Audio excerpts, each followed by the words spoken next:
Hi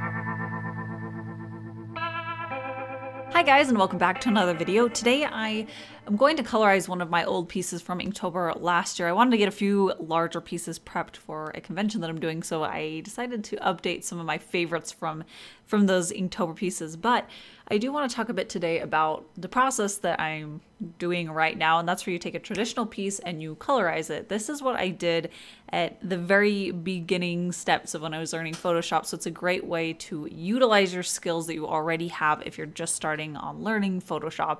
And it also is just a really fun thing to do. I haven't done this in a long time where I've taken my traditional work and then digitized it so that I can get the most of both mediums. So I'm really excited about being able to work on this one today. So I'm going to do my best to explain this as clearly as I can, but one of the main things that goes into colorizing traditional work or even black and white photographs, you can use the same technique for that, is using layers. I love to build up lots of different layers to get to a final result that's very rich and full, and it doesn't quite have a flat look to it. I'll actually show an example towards the end where I have the first pass of colors compared to the final version after I've added all the other layers that help bring it all together, and I'll talk about how those can really help make the difference. But to start things off, there are basically two ways that you can colorize a piece like this. You can either have the artwork that you start with at the top of all of your layers and then have the color work below that, or you can start with having your finished illustration or your sketch or your line art at the very bottom, and then you build up the colors on top of that. And I tend to prefer to work where I have the artwork layer at the top of the hierarchy.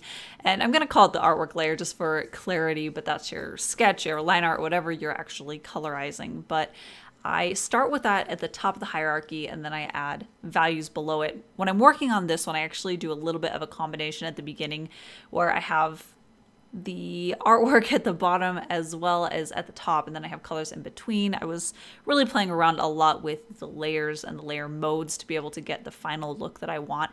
And that's one of the really fun things about doing a technique like this, is that it really gets you into getting the most out of your layer modes and building up layers so that it has a really rich look to it. But there's a lot of different looks that you can get from going with different layer modes. So the basics for those two different methods, which I will explain really quickly, is if you start with your layer at the top, with your artwork layer at the top, I pretty much always change it to multiply. And what that does is it makes the whites basically see-through and the blacks remain, or they remain colored. I like to go back in there with my brush and I change the brush mode to color. And that allows me to paint just where the blacks are, and I add that color variation to it so that it helps marry the whole piece together. I usually leave that towards one of the end steps that I do, but I do have that to multiply, and then I have colors below it so that you can see the colors coming through because that layer on top is see-through. Now the other method is where you start with the artwork at the bottom and you build colors on top of that. And the way that works is I have that layer, the artwork layer, and then I add another layer that I change the layer mode to color, and then I add the colors there, and I can add as many layers as I need to. Now this is great if you have really strong values already, but if you have pretty weak values, or like mine where it actually skews really, really light and I wanted more variation in it, it can be hard to push it beyond what's already evident in your first initial artwork. So the flattening process is just where I go in and each individual object or space or color that I want to have in there, I will color on its own layer so that it can be distinct and I can really edit it and change it up as I'm working on this. But once I have that done, that's when the fun part starts happening. What I do for this method, so again, I'll have the artwork layer, and then I'll have each individual color layer below it, and then I have another artwork layer to sandwich it in there. And all of those color layers for the setup that I end up settling on, those are all set to normal, and then they're put in a folder, and I think I dropped the opacity of the folder down just a hair so that there's just a little bit more of the texture showing through and combining from those two artwork layers. But once I get those down, I start playing with the colors and what I want the overall palette for this piece to be. And after I get that pretty finalized in there, it still looks pretty stark, but that's when it's time to go in with a nice soft brush and I add some color variations to it as well as gradient. So those are the two tools that I use a lot of in this kind of a process. I use a soft brush for adding things like blush or say lipstick or a little bit more of a focused color for the shadows. Anything like that, I can go in there and really change the color variation. So that is one thing to pay attention to, is that in the values of that layer, I have shadows in there, but if I only have one color for the whole face, it's gonna look really flat. But if I go into that color layer that's all of her skin and I do a little bit bluer around where those shadows are, it really helps give it a lot more depth and life to it. And the same way goes for all of the highlights. So I'll go in and I'll give just a little bit more of a yellow tone to all of the highlights. And that's one of the things I paid attention to, is the light source and where I wanted most of the color to be. So I wanted more of a yellow glow to be around the moon. I even bled it quite a bit into her face and her hair. And then at the bottom, around the fringes of the lower side of her hair and her dress, I gave it much more of a blue cast to it.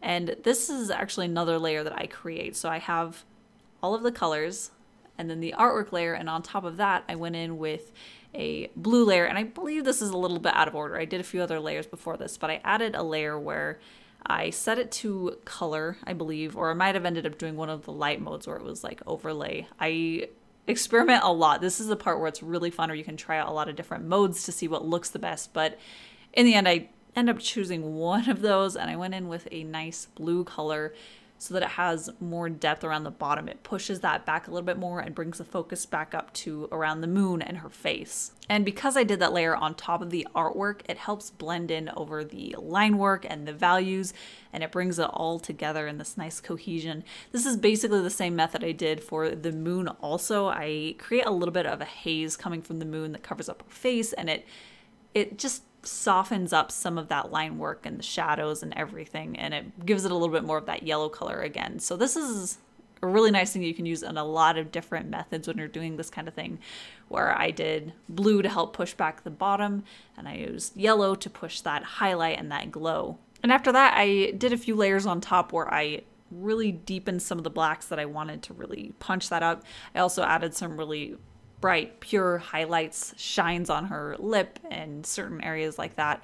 I also take the opportunity to fix a few little errors. I added an eye fold on one of her eyes so that it's more symmetrical than the other, well, than before when I didn't add that. So it's nice to just have a chance to fix a few little errors if you had them in your traditional phase. And that is it for today. I do have her available in an extra large 11x14 size, which I almost never do, so I'm really excited to add more large prints to my shop. There is a link down in the description that'll take you over there where you can check her listing out and all of my other art goodies and originals. I also have a link to my Patreon down there as well, where you can get some exclusives and behind the scenes stuff.